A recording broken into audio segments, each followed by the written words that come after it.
Hello everybody and welcome back to another Let's Show. As you can see, the setting is a little bit different. That's because we're gonna be looking at something very old that I built.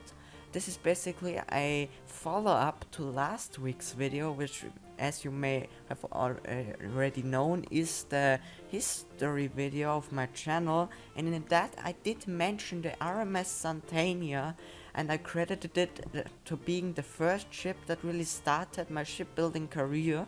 And the good thing is I still have it, as you can see, and that means I can show it to you guys and what I built back then, and maybe you'll see some parallels to the movie I made about this, which basically kick-started everything. Now, before I get into this, I do want to say this is unfinished.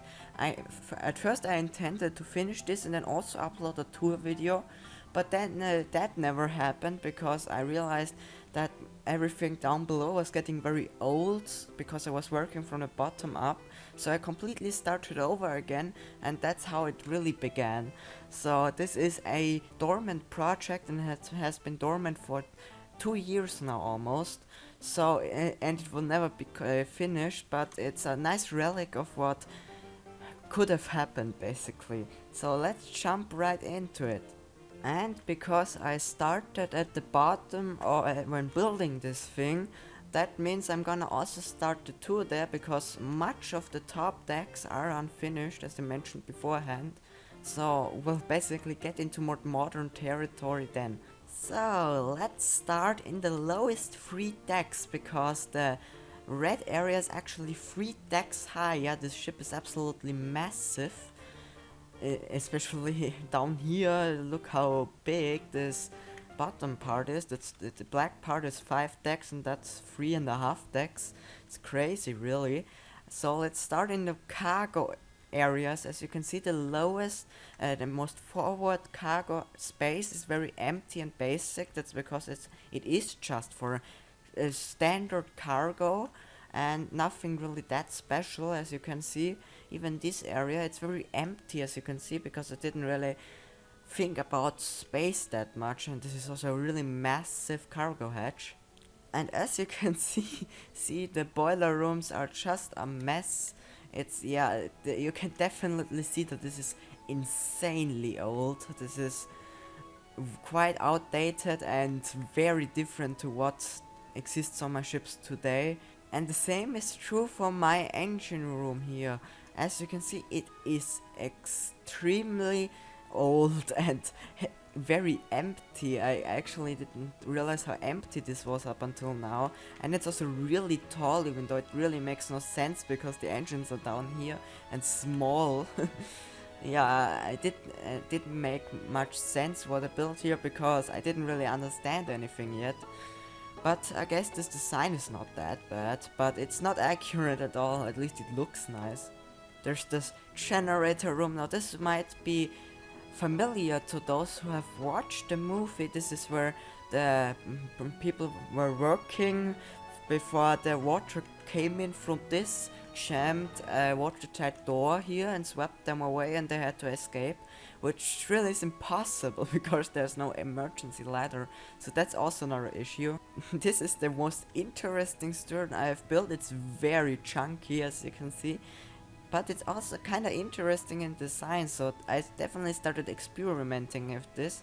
Now, in the movie, this design is a lot different because I did work on this a little bit after the movie, and I only really stopped working on it when I was almost done with it. So there's a lot different from what was in the movie.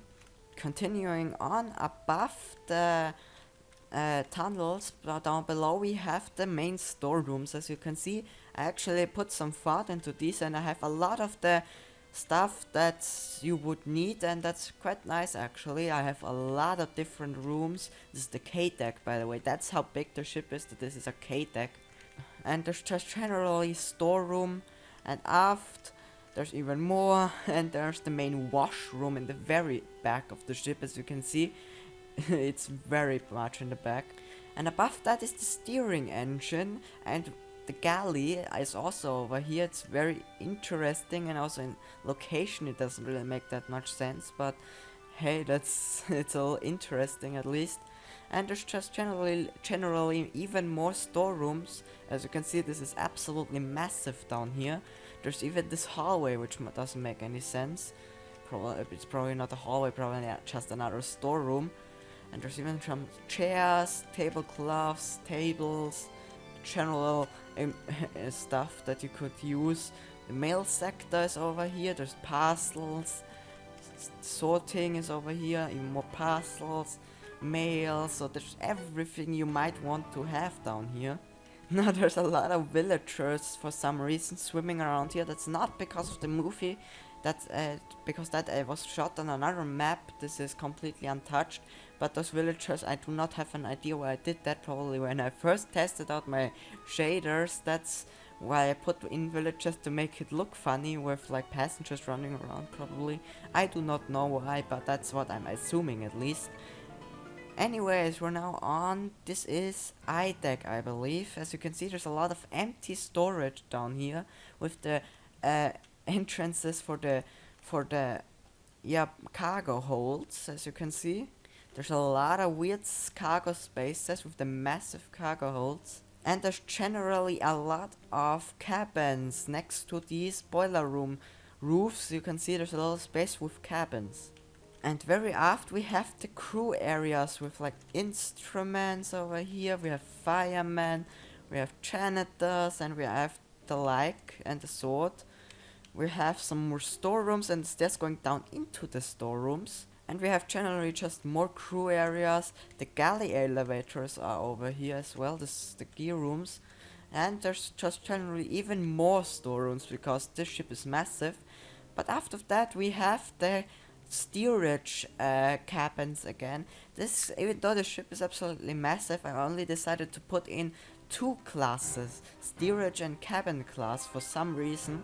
And those two classes are absolutely massive because there's only two of them and this ship is big. So yeah, I don't really know why I did that, but that's just the case. As you can see, I seem to have forgotten some lights in here. I guess that's just something I like to forget sometimes. No, it's just generally more cabins, lavatories and the sort. And also a lot of watertight doors, so at least I made sure safety was a thing. And as you can see, the engine room is very big. It goes up very high into this, I believe, H-Deck, with the third class dining rooms being up here with emergency doors going down into the boiler rooms, and just generally more cabins and stuff. This is also a room that was featured in the movie where the water was rushing in through here while the ship was starting to list, and it started to slowly fill up the room. For those who may have not noticed in the movie, I actually shot this scene in two parts because the water was manually risen up to be higher at the end than it was in the beginning. At the beginning it was just flowing in a little bit, and by the end it was really coming in. So that's a nice little detail you may not have even noticed. And another scene you might have noticed is me walking through here and yeah, and escaping. My god, that bird was loud. The microphone probably even picked that up because it was that loud. Holy smokes. Anyways, even more stuff here, and it's generally just the cabins for the steerage, because these lower decks were steerage only, which means there's thousands and thousands of beds for them, which is absolutely ridiculous, but okay. And as you can see, there's another stairwell which was featured in the movie, and just generally more hallways. They are all very monotone and boring because I didn't really put that much detail in the ship. This is also an area that was seen in the movie. And yeah, that would be H-Deck. Moving up in the decks, you can see there's a workshop down in the bow here. It's very simple in design, but it's there at least. There's just more carpenters and other crew in this forepeak area generally, so that's nice. I was thinking about that a lot. There's one of the massive cargo holds, and moving aft you can see finally something interesting, that is first class. The forward staircase goes all the way down to G deck, as you can see. There's the Turkish bath over here. It has a lot, like an electric bath, it has cooling rooms, it has a sauna, it has a hot room and the like. So it's very nice, and it even has a pool on the other side with a fountain in the middle, which is a lot of luxury, definitely. Moving after a lot further, you can see the main stairwell also going down to G deck, with the boarding entrances and purser's offices being down here, which is very nice, and it does have a very touristy vibe. It's very modern cruise ship like, where you have like these hallways going to, or these ways going to the purser's office, and like a welcome sign and everything, which is cute, I guess. After that, we have even more third class dining rooms. Even though I have a lot of dining space, I think it's definitely still not enough for the thousands of steerage passengers that would have fit up on here. So yeah, I definitely am missing out on some of that. Yeah, there's just generally more of this steerage down here. It's really boring, actually. Just the same monotonous stuff. That means now we'll get into really interesting areas, and I believe the last deck to be completed, and that is if that was G deck, that's F deck. At the stern we have like this interesting staircase lounge over here, with this very interesting stairwell, I guess for like for certain events to take place in here. It's actually quite a nice design, to be honest, with the acacia and the whites. A very nice contrast I managed to find here. And forward of that, we have this very interesting modernistic bar with this very interesting ceiling design I came up with. Actually kind of like this room with the ideas I came up with. It's very, to be honest, these rooms are very modern cruise ship designs. So it's not very realistic in terms of 20s, 30s design. Moving forward, there's even more lounges on the sides here, as you can see. Just more lounge rooms, and there's even doorways going into steerage, and there's even more rooms on this side. There's even one with a piano over here. And generally moving forward, now we get into cabins for this class. As you can see, there's a lot of different styles. I believe they are completely unique, for maybe some exceptions, but as you can see, they for some reason they all had parquet flooring. But I guess it kind of makes sense, because in that time parquet flooring was common, so I guess there was a lucky draw there. Just generally more designs, as you can see, I got very creative with them, and I did get some very nice ideas here, but I could have done a lot more with them. And as you can see, there it goes, that's all of them, on this side at least. Now moving forward, there's steerage again, and now we're in the forward main first class staircase with some lounges on the sides. And yeah, these are basically your veranda cafes, but they're very low down, so it really doesn't make any sense for them to be here. But I guess the good thing is they do have a pantry, so I did think about that. Now let's move on to E deck. This is the topmost black deck, as you can see. There's a lot of, I believe this is recreation space for the crew. As you can see, they get some nice stuff as well, with some stairwells going upstairs. There's another one of those cargo holds. Now we're getting into first class again. These are some nicer cabins, as you can see. These are surprisingly spacious. This one, for example, is quite spacious. It even has its own private bathroom, which is luxury, definitely. And now we get into the main dining hall, as you can see. This also had a very prominent role in the main movie, where first it was in its main library with like passengers going around and talking, having fun.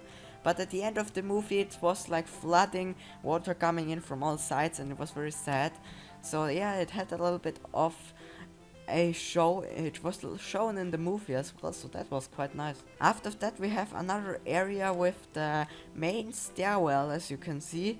And now we get into new territory that was built after the movie again, which is another winter garden, it seems, and another cafe, which is, I guess, a blue line cafe, or whatever you want to call it. I don't know if I would have called it anything, to be honest. It's just a cafe that's blue. And there's more cabins, as you can see, a little bit of a different design and very big this time. The ones on the lower deck was smaller, but this one's a lot more spacious. As you can see, I went more crazy with the designs. A lot more interesting ideas I came up with. This hallway is absolutely massive, but I seem to have not even finished it yet. There's a lot of areas, as you can see, that are unfinished. Moving aft, as you can see, now we're in the unfinished territories. There's a lot of there are a lot of areas that could have happened here. This is probably like a ladies' room that could have been. This is maybe like another, yeah, parlor, I guess. Big parlor, maybe ballroom area. And the upstairs area of this event area as well. And yeah, now let's get into some of the other areas that are built. As you can see, after here I have the main ballroom with 2 pianos on each side, as you can see, and it has this very nice staircase coming down. It's a very nice area actually, with this pool in the back with spiraling slides going down, and having this event area down here, but it's a little monotonous with all these same looking tables. It's a little boring and at the end of the day, but it's a nice idea. As you can see, this area is completely unfinished, but there's a little bit of staircase here, and even more staircase here, and yeah, most of this is unfinished, except for on the top deck. As you can see, the bridge is done, but only temporarily. I did this because of the movie, obviously. I needed the bridge for some of the scenes, and that's why I quickly threw something together. And yeah, that's what came out there. Moving aft, the forward staircase terminates in a little lounge area, which I'm actually quite a fan of in idea, which is actually quite nice, with a smoke room connecting on with a villager looking into the corner, being very sad, and also a very nice fireplace.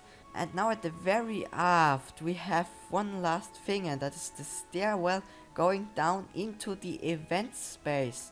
This is the upper area of the event space you saw before.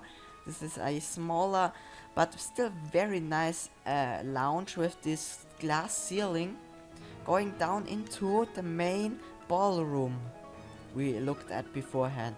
Yeah, that would really be it. As you can see, it's a big ship, but was really filled with the same stuff over and over again, and I can see why I abandoned it, because it was really a lost cause, if you could say it like that. Because you saw like everything was like filled with the same stuff over and over again. The massive storage class really didn't make much sense in terms of logistics and emergency staircases that it didn't really have. The first class made a little more sense, but that's because I built that later. But yeah, I can see why I abandoned the project and started over again, because fixing it would have taken way more time than just starting over, really. But it was still a very nice project I began, and it really holds a special place in my heart, because it really was a cornerstone in my shipbuilding career, because it really did start something, and it incentivized me to begin something and actually build some nice ships. So yeah, it definitely holds something of value, so I did want to show it to you today.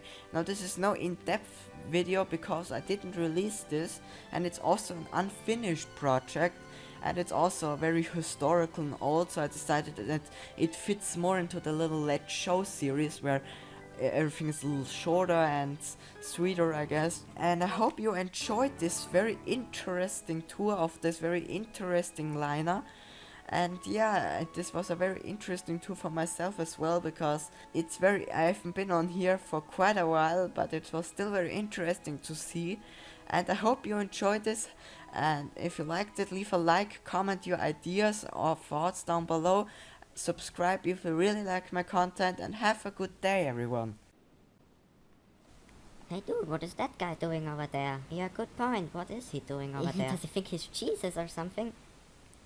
By the way, did you tell those people on the bridge about the bomb, because of so I can take them hostage and get all the stuff out of the cargo hold? Yeah, what? What do you mean? Did you tell them about the bomb? No, I don't think oh shit.